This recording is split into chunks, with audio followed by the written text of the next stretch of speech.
Slogan দিতেছে, যেই স্লোগানগুলো আওয়ামী লীগ দিত,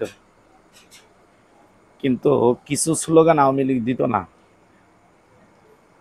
যেমন আওয়ামী লীগ কখনো কোনো হক্কানি উলামা ইকরামদেরকে নিয়ে আওয়ামী লীগের কেউ বাজে স্লোগান দিতে শুনি নাই।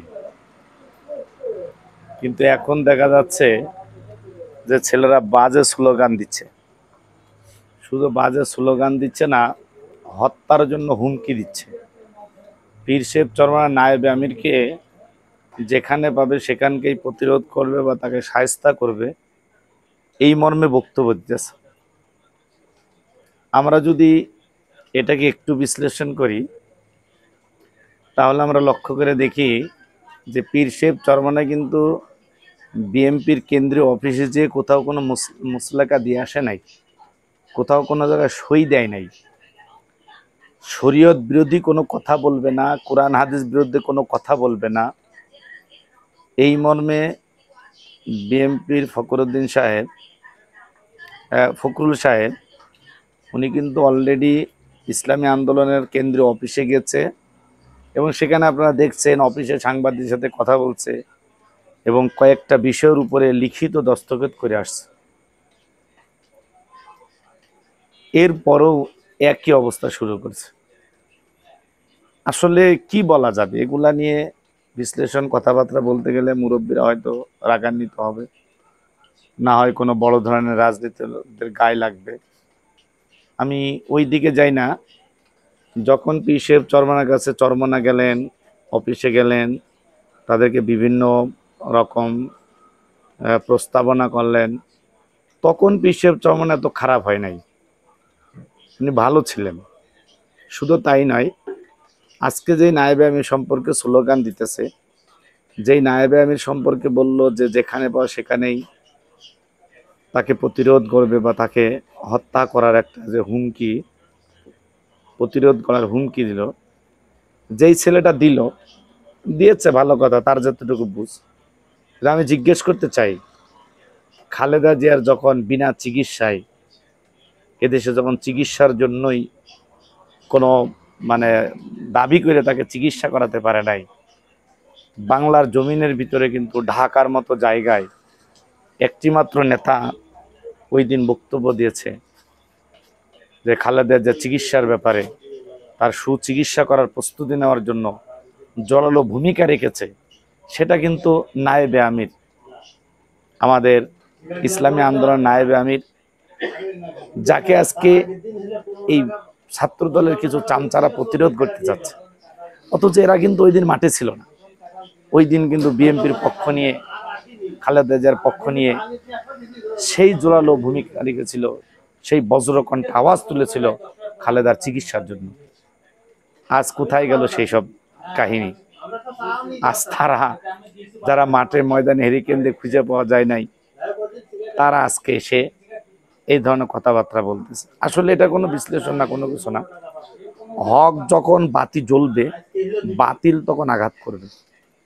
যেমন রাসূল পাক সাল্লাল্লাহু আলাইহি ওয়াসাল্লামকে আবু জেহেল পাগল বলছিল যে ওখানে পাগল যাইও না, কিন্তু যখন বললেন যে ওখানে পাগল যাইও না, তখনই কিন্তু মক্কার লোকেরা চিন্তা করলো যে পাগল একটু দেখে আসে। দেখতে যাইয়া ভিড় জমাইতে লাগলো, কালমা পড়তে লাগলো। আবু জেহেল যদি না বলতো যে ওখানে পাগল যাইও না, তাহলে কিন্তু এত মুসলমান ওখানে যাইতো না, ইহুদিরা যাইতো না, মক্কাবাসীরা যাইতো না, সেখানে কালমা পড়ে মুসলমান হইতো। অর্থাৎ সেই নিজেই দাওয়াত দিয়ে দিল। আসলেই হকের দাওয়াতটা কি এইভাবেই পৌঁছাবে যে হককে বেহক করার জন্য যখনই বলবে তখনই হকের প্রচার প্রসার অলরেডি বৃদ্ধি হবে। এই এক। দুই, আসলে ক্ষমতা, লোভ, এই ক্ষমতার একটা যে পোড়া লোভ, এই লোভে বিগত প্রত্যেকটা সরকারকে শেষ করেছে আমাদের দেশে, দেশান্তরিত করেছে আমাদের দেশে, শুধু লোভের কারণে, অন্য কোনো কারণে না, লোভের কারণে। এই লোভটা যুগ যুগ ধরেই। যদি আমি অল্প একটু পিছনের দিকে একটা হাদিসের কথা তুলতে যাই, মুসলমান হিসেবে আপনারা জানেন, খুব সংক্ষেপে বলি। আবু জেহেলের বন্ধু আবু জেহেলকে প্রশ্ন করেছিল যে মুহাম্মদ রাসূলুল্লাহ সাল্লাল্লাহু আলাইহি ওয়াসাল্লাম নবী দাবি করে, এটা সত্য কিনা?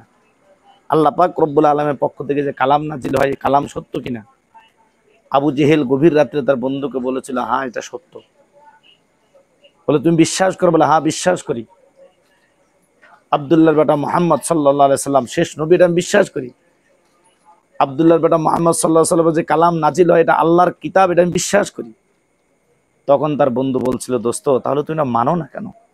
তুমি তো ঘোষণা দিলে এত মারামারি কাটাকাটি হয় না, এত রক্তক্ষয়ী হয় না, এত সংঘর্ষ বাঁধে না। আবু জেহেল তখন বলল, দোস্ত আমি বুঝি, কিন্তু তারপরও মানে নেই। এই কারণেই, যদি আমি মেনে নেই তাহলে আমার ক্ষমতা থাকবে না।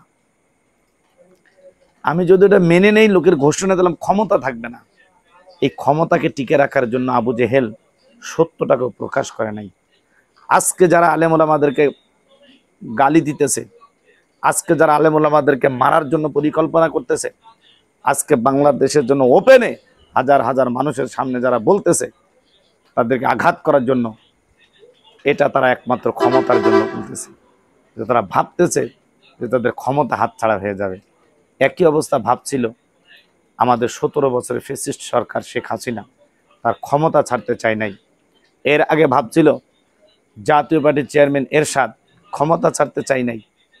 এর আগেও বিএনপি একবার ক্ষমতা ছাড়তে চায় নাই, কিন্তু ক্ষমতায় টিকে থাকতে পারে নাই।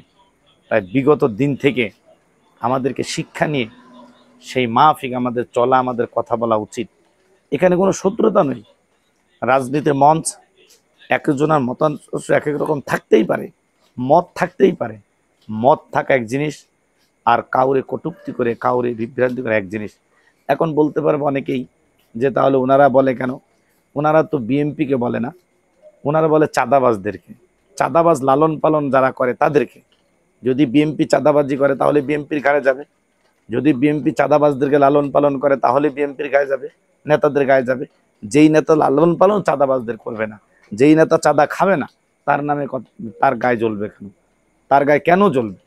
আসলে গায়ে জ্বলার মানে হলো সে চাঁদা খায়, চাঁদার টাকা নেই। যেমন একজন চোর চুরি করে বাজার থেকে পলায়ন করতেছে। এখন চুরি করে যখন চোর বাজার থেকে পলায়ন করছে, সবাই চোর চোর বলে চিল্লাচ্ছে, মালিকও চোর চোর বলে চিল্লাচ্ছে। চোর দেখলো সর্বনাশ, আমার তো এখান থেকে বেরোনোর কোনো সুযোগ নাই। তখন চোর নিজেই বলতেছে চোর চোর চোর, চোর ধরো চোর ধরো, চোর ধরো চোর ধরো শব্দটা বাজারের ভিতর নিজেই বলতেছে চোর। আসলে এই যে অপরে বলবে, তোমাকে বলবে যে চাঁদাবাজ চাঁদাবাজ, এখন তো সে নিজেরাই চাঁদাবাজ যে করতে, চাঁদাবাজের প্রমাণিত হয়ে যাচ্ছে, চাঁদাবাজের অহনহর প্রমাণিত হচ্ছে। এই জন্য দেশের মানুষ আর চাঁদাবাজদেরকে চাইবে না, দেশের মানুষ স্বচ্ছ চাইবে। যতই চেষ্টা করা হোক ক্ষমতাকে আঁকড়ে ধরে রাখার জন্য, দেশের জনগণ সে ক্ষমতা ধরে রাখতে দেবে না, যদি দেশের জনগণের কল্যাণের কাজে না হয়, উপকারের কাজে না হয়। এই জন্য সর্বশেষ অনুরোধ থাকবে আমার একটাই, দল মত নির্বিশেষে আগে দেশের জন্য ভাবতে হবে, আগে দেশের জনগণের জন্য ভাবতে হবে, ইসলামের জন্য ভাবতে হবে। সর্বশেষ ইমামে আজম আবু হানিফা রহমাতুল্লাহ আলাইহির একটি উক্তি, সেটা উনি বলছিলেন যে একটা বাচ্চা ছেলে খেলা করে আসছিল, ওনার কাছে বলটা আসছিল কিছু আলেমের কাছে, খুব সংক্ষিপ্তভাবে। তো কয়েকটা ছেলে খেলা করছিল, ওরা আসিল না। একটি ছেলে এসে বেয়াদবের সাথে এই আলেমদের মাঝখান থেকে বলটা নিয়ে যায়। তখন আবু হানিফা বলছিলেন যে এই ছেলেটার জন্মের ভিতরে সমস্যা আছে। এটা আবু হানিফার কথা বললাম, জন্মের ভিতরে সমস্যা আছে। তখন তার সারকেতরা যারা অন্যান্য যারা ছিলেন, তারা পরবর্তী সেটা পর্যালোচনা, পরবর্তী সেটা খোঁজ করলেন। খোঁজ করার পরে দেখা গেল যে হ্যাঁ, ওই যেই ছেলেটা এসে বলটা বেয়াদবের সাথে আলেমদের সামনে থেকে নিয়ে গেছে, যে ওই ছেলেটার জন্মের ভিতরে সমস্যা আছে। এই জন্য রাগেন না, রাগ করেন না, ইমানকে মজবুত করেন। আমরা মুসলমান, যদি কোনো আলেমের বিরুদ্ধে, গোটা আলেমের বিরুদ্ধে কেউ যদি গালি দেয়, গোটা আলেমের বিরুদ্ধে যদি কেউ গালি দেয়, আলেম সমাজের বিরুদ্ধে গালি দেয়, নায়েবে রসুলদের বিরুদ্ধে গালি দেয়, তাহলে মনে করতে হবে আবু হানিফা যেটা বলে গেছেন সেটার সংক্ষিপ্ত হাওয়া, এটা ভেবে নেবে উলামা একরামরা, এটা ভেবে নেই। এই জন্য উলামা একরামদের গালি দিলে উলামা একরামরা কিছু মনে করে না, হক্কানি আলেমদেরকে গালি দিলে আলেমরা কিছু মনে করে না, নায়েবে রসুলদেরকে গালি দিলে নায়েবে রসুলরা কিছু মনে করে না। এই মনে না করার পিছনে নায়েবে রসুলরা জানে যে ওনার ভিতরে সমস্যা আছে। সমস্যাটা কি? আলোচনার মাধ্যমে মনে বোঝা গেছে। এটা আবু হানিফা বলছেন, আমি বলি নাই। উলামা একরামরা বলছেন, আমি বলি নাই। আমি শুধু আপনাদেরকে শোনায় গেলাম। আল্লাহ রাব্বুল আলামিন আমাদেরকে হেদায়েতের পথে থাকার তৌফিক দান করুক। অন্তত দলের জন্য নাই, অন্তত মুসলমান হিসেবে ঈমান আমাদের সবার রাখার তৌফিক দান করুক। ঈমান নিয়ে আমরা কবরে যাইতে পারি, সেই তৌফিক দান করুক। দল এক জিনিস, নিজের ব্যক্তিগত ঈমান কিন্তু এক জিনিস। এই ঈমানটাকে মজবুত করে আমরা সবাই যেন কবরে যাইতে পারি। আল্লাহ পাক রব্বুল আলামিন আমাদেরকে কবুল করুক। আমিন।